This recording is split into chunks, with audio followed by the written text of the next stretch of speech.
캐스퍼 캐스퍼 캐스퍼 캐스퍼. 구독과 좋아요 부탁드립니다. 안녕하세요, 브랜드카의 한성만 팀장입니다.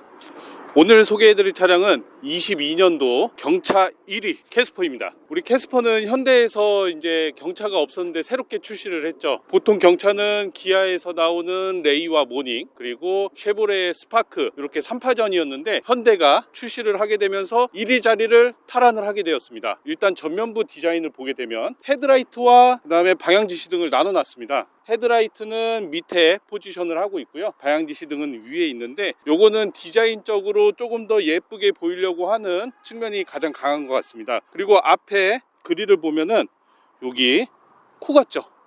마치 하마코가 연상되긴 하는데 요것도 디자인적인 측면에서 여기를 막았다면은 굉장히 밋밋했을 것 같은데 굉장히 포인트를 잘 준 것 같아요. 자, 측면부를 보게 되면은 특이하게 B필러가 나뉘어져 있지 않아요. 일반적인 차량들은 여기가 나뉘어져 있는데 B필러에서 내려오는 부분이 하나로 이렇게 이어져 있다. 굉장히 잘 뺀 것 같아요. 차가 조금 더 커 보이는 효과를 가지는 것도 같습니다. 실내 운전석을 보게 되면은 내비게이션이 있는데 이게 위로 포지션을 하고 있어요. 그래서 운전할 때 상당히 편하고 생각보다 천장이 높아요. 이렇게 기지개를 펴고 움직여도 전혀 무리가 없어요. 머리가 전혀 닿지 않습니다. 이게 공간적으로도 활용성이 상당히 높다, 거주성이 괜찮다. 제가 타본 경차 중에서는 레이를 제외하고는 모닝하고 스파크하고 비교했을 때는 실내 공간이 굉장히 상당히 좋다. 그리고 우리가 제일 궁금해하는 캐스퍼에서 차박이 가능하느냐, 경차인데 차박이 가능할까? 이따 한번 누워볼게요. 우리 2열을 보면은 이렇게 스파크처럼 옆에서 열 수 있게 되어 있고요. 앉아보면은 넓어요. 2열에 앉았는데 넓은데 얘도 더 뒤로 눕힐 수 있다. 내가 보이지 않네? 내가 앉아도 보이지 않네? 이런 것처럼 굉장히 넓어요. 레그룸이 거의 한 뼘이 됩니다. 주먹 하나가 들어가고도 조금 남는데 앞에 포지션이 제가 운전할 때처럼 맞춰놨는데도 불구하고 이 정도로 넓게 되어 있어요. 이게 정말 경차가 맞나? 전장이 4천이 안 되는데 어떻게 공간을 이렇게 뽑아냈지 할 정도로 상당히 넓습니다. 우리가 가장 궁금해하는 거 트렁크예요. 트렁크를 보시면은 짐을 실을 수 있는 공간도 있고, 이 의자를 폴딩을 하게 되면은 내려가게 되죠. 마찬가지로 이쪽도 이렇게 내려갈 수가 있어요. 눌러주면 완전한 플랫 형태가 됩니다. 이 의자를 어떻게 했을 때 우리가 누울 수 있을까? 조금 힘들었어요. 앞에 의자도 플랫이 전부 됩니다. 물론 요거는 트림에 따라 조금 다르기는 한데 지금 모델은 전부 다 폴딩이 됩니다. 이렇게 접고 헤드레스트를 뽑아주고요, 그 다음에 뒤로 옮기고 다시 접어줍니다. 그 다음에 2열에 와서 마찬가지로 헤드레스트를 뽑아주고 접은 다음에 2열도 움직일 수가 있어요. 그래서 슬라이딩을 하면은 이렇게 거의 붙게 됩니다. 그러면 이때 딱 뒤에서 보면은 완전한 플랫 형태로 되어 있는 거예요. 그래서 이쪽에 짐을 놓고 에어매트를 깔게 되면은 캐스퍼에서도 차박이 가능하겠네? 근데 이게 길이가 될까? 해서 제가 누워볼게요. 제 키가 176인데 딱 눕게 되면 핸들에 거의 가깝게 되어 있고요, 다리가 떠 있어요. 에어매트가 있다고 치면은 이렇게 다리가 올라오면 거의 딱 닿는 정도예요. 그러니까 남성분들 180, 185까지는 뻗을 수 있을 것 같은 길이가 됩니다. 물론 조금 불편하실 수는 있어요. 근데 충분히 차박을 할 수 있다. 제가 캐스퍼에서 제일 디자인 중에 놀랬던 부분이 이 후면부예요.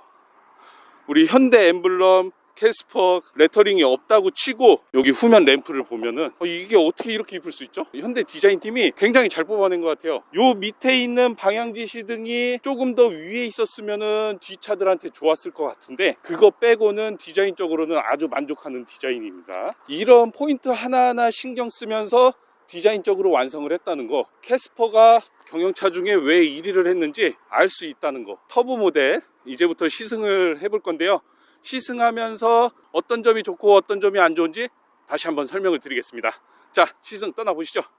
제가 오늘 캐스퍼 촬영을 한다고 했더니 회사 이사님께서 레이를 먼저 하는 게 좋지 않겠어? 그래서 레이하고 캐스퍼하고 장단점을 비교해줘라, 아니면 같이 찍어라, 이렇게 했었는데 저는 단칼에 거절하고 바로 캐스퍼를 찍으러 왔습니다. 왜? 캐스퍼가 가장 늦게 나왔으니까, 가장 최신 모델이니까 캐스퍼를 먼저 타봐야죠. 제일 좋은 모델을 타보고 그 다음에 레이랑 모닝도 타면서 비교를 해주는 게 좋지 않을까. 도로 위에 나와서 바로 오르막길로 왔는데 시동을 걸었을 때 떨림이 좀 있더라고요. 일단은 경차라는 생각으로 그래도 기준점을 많이 낮추긴 했는데 그래도 떨림이 좀 있었고, 근데 이 떨림이 생각보다 핸들에서 많이 떨리느냐? 그건 아니에요. 그냥 전체적으로 떨리고 있어요. 차 자체가 떨리고 있는데, 카메라도 지금 많이 떨리고 있는 것 같은데, 카메라도 많이 떨릴 정도로 엑셀과 브레이크도 많이 떨리고 있거든요. 요거는 경차의 어쩔 수 없는 특성이긴 합니다. 문제는 이게 언제까지 지속되느냐, 속도가 어느 정도 되면 없어지느냐. 지금 시속 70km를 달리고 있어도 비슷해요.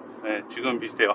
이따가 한 10분, 20분 정도 지나서 그때 다시 한번 떨림에 대해서는 얘기를 해볼게요. 핸들 크기가 생각보다 커요. 차는 작은 차인데 핸들은 생각보다 크거든요. 근데 핸들 모양은 이쁘네요. 시트는 평범합니다. 네, 일반적인 시트.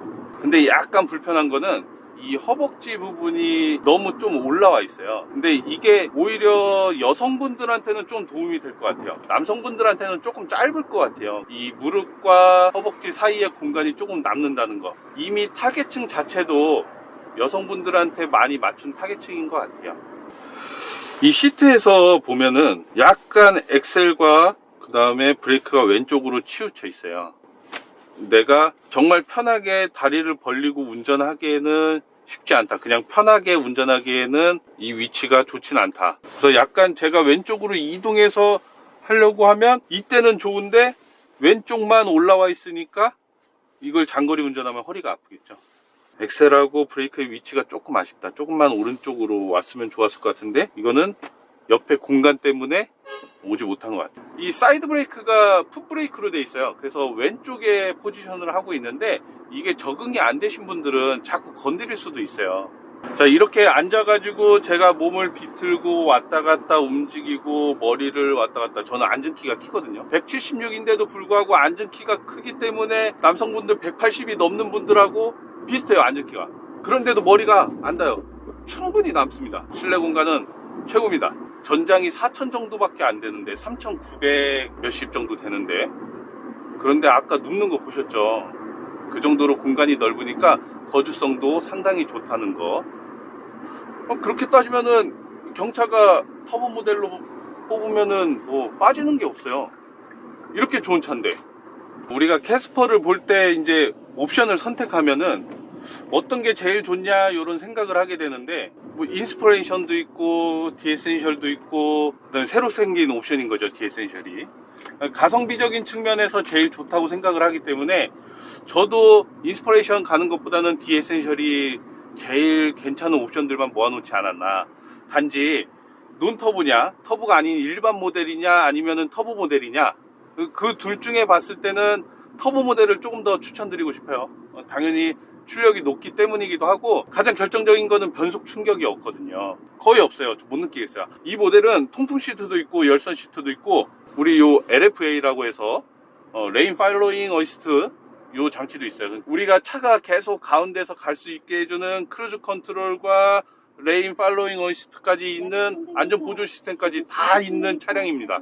근데 통풍 시트는 안 시원해요. 제가 지금 통풍 시트 켜고 있는데 안 시원해요. 벤츠인 줄 알았어요. 벤츠도 통풍 시트가 굉장히 안 시원하거든요. 내비게이션 작동이 굉장히 잘 됩니다. 당연히 잘 되고, 그 다음에 요 터치 감도 나쁘지 않고요. 가장 중요한 거는 내비게이션이 위에 포지션이 있기 때문에 보기에도 굉장히 좋아요. 그냥 바로 옆으로 돌리면 됩니다. 이렇게 밑으로 안 보고요.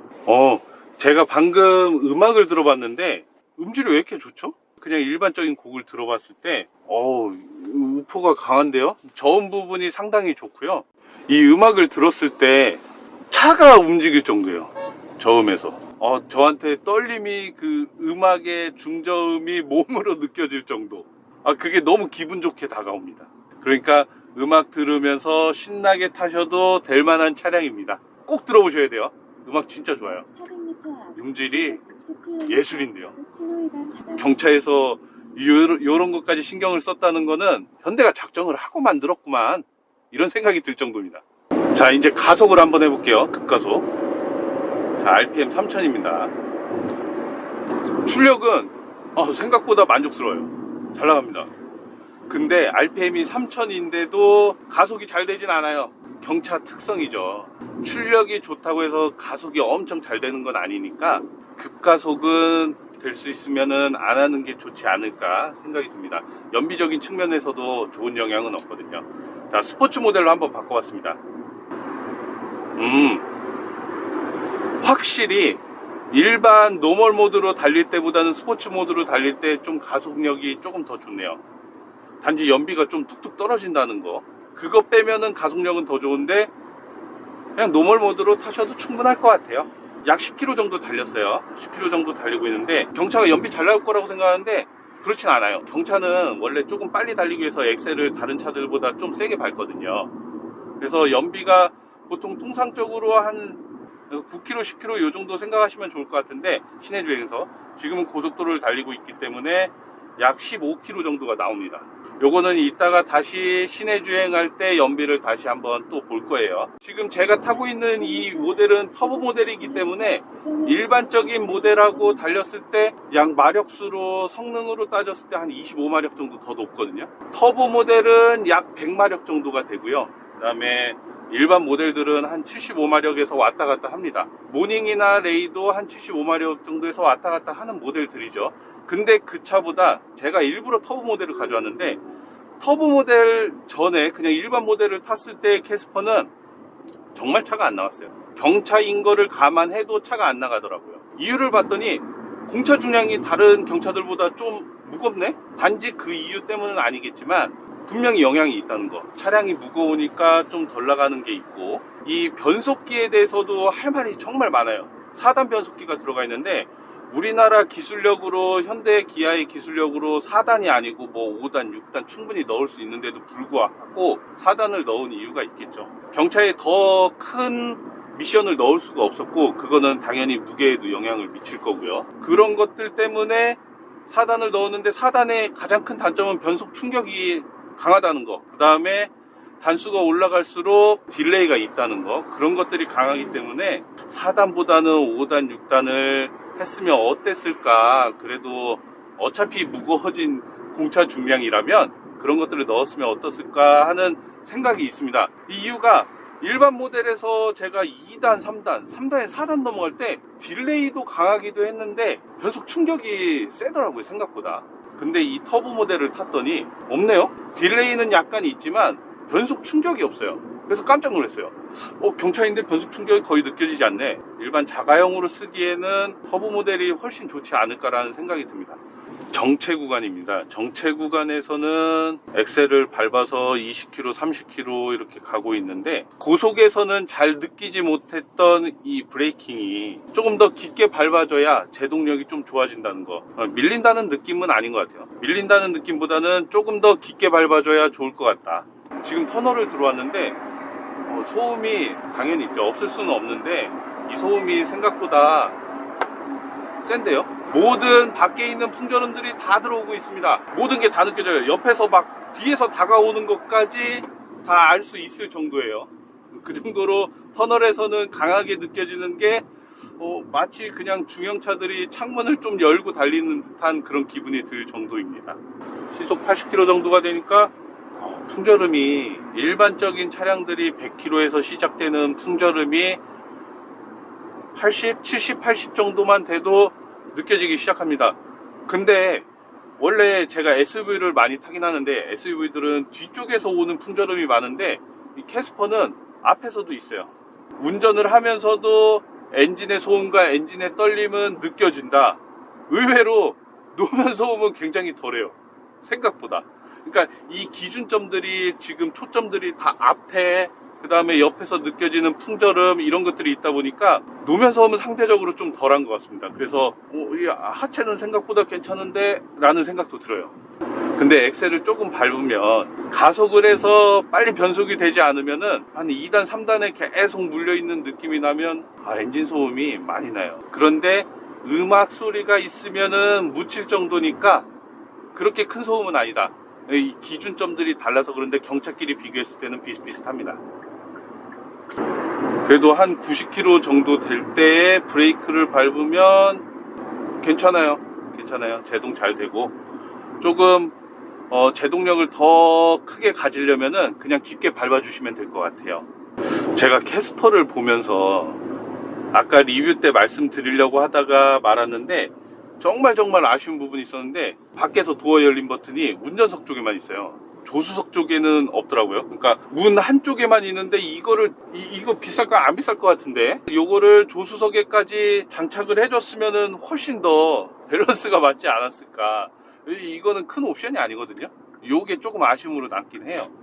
지금 정차해 있으면서 다시 출발하고 왔다 갔다 하고 있는 시내 주행을 하고 있는데, 연비가 약 9.8, 10 왔다 갔다 합니다.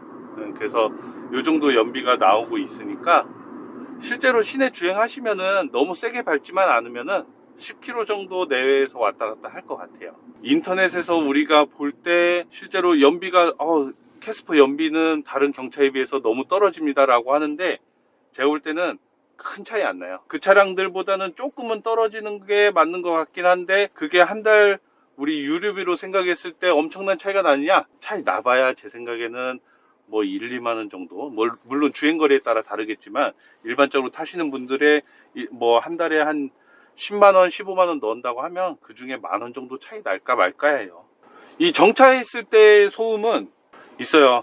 주행을 해보니까 맨 처음보다는 훨씬 좋아졌어요. 어쨌든 엔진 온도가 올라가고 계속 순환이 되고 하니까 차도 적응을 하는 거죠. 그러면서 요 소음이나 떨림이 상당히 줄어들었는데, 그래도 발끝에서 조금씩 느껴진다. 이 밑에서 느껴지는 거는 어쩔 수가 없어요. 요 경차에도 오토홀드를 넣어줬으면 너무 좋았을 것 같은데, ISG가 있었으면은 이런 소음이나 떨림이 많다라는 소리를 안 했을 것 같은데, 물론 그런 그 기능들이 들어가면은 점점 더 차량 가격이 올라가겠죠. 그래도 경차들은 혜택이 많죠. 뭐 취등록세에 대한 혜택이라든가, 뭐 공영주차장 뭐 50% 할인, 하이패스 할인, 이런 것들이 다 존재하다 보니까 구입하시는데 훨씬 더 많은 혜택들이 있어요. 실제로 타고 다니면서도 혜택들이 많으니까 구입을 적극 저는 권장합니다. 자, 이 소리 들리시나요? 자, 급브레이크 두 개를 지금 테스트 해봤는데, 소음은 상당하죠. 소음은 상당한데 제동력도 상당히 좋다는 거, 그거를 한 번에 느껴볼 수 있었습니다. 이 정도 출력이면은 정말 만족스러운 거예요. 부족함이 없습니다. 경차에 딱 맞는 출력, 과한 출력이라고 생각해도 될 정도로, 경차에 이 정도 출력이면은 잘 만든 차예요. 이 정도면. 언제 캐스퍼 한번 빌려가지고 저 차박을 가야겠어요. 차박을 가서 실제로 내가 차박하는 영상을 찍어서 보여드려야겠는데요. 간단하게 우리만 딱 잘 수 있게 해서 차박으로 캐스퍼로 간다? 그것도 나름 매력적일 것 같아요. 해보고 싶은데요. 오늘의 포인트는 사실 이 경차가 얼마나 공간이 괜찮고, 이 차량들이 달릴 때 어느 정도의 출력을 내주느냐, 이런 것들이 좀 중요한 문제가 되었던 것 같은데, 다 만족스러워요. 이 정도면은 경차인 걸 감안하면은 상당히 만족스러운 거고, 기타 소형차들이랑 비교했을 때도, 우리 뭐 아반떼나 K3 이런 차량들이랑 비교했을 때도 출력이 특별히 뭐 처지진 않는다. 이거 우리 와이프가 한 대 사줘야겠다. 이거 진짜 좋아요. 와이프 맨날 차 사달라고 노래를 하는데 이걸로 바꿔줘야겠는데요. 자, 지금까지 캐스퍼 시승기였고요. 캐스퍼를 사려고 지금 고민하시는 분들은 이 시승기를 보고 구매를 망설이지 마세요. 정말 그만큼 만족스러운 차였으니까, 경차 중에 캐스퍼보다 좋은 차가 있을까 싶을 정도로 캐스퍼가 정말 매력적이었습니다. 레이랑 비교하신다면 그거는 다음에 레이 시승기를 준비하면서 다시 한번 말씀을 드릴게요. 근데 분명한 거는 정말 만족스러웠다는 거. 그래서 음악도 그렇고 승차감도 그렇고 생각보다 너무 좋았다는 거. 미션 충격은 상당히 없는 편이니까, 터보 모델로 구입해서 디에센셜 정도의 옵션이면 충분하다는 거 그 점을 알아두셨으면 좋겠고요. 지금까지 시청해 주셔서 감사하고 더 좋은 시승기로 찾아뵙도록 하겠습니다. 구독과 좋아요 한 번만 눌러주세요. 감사합니다.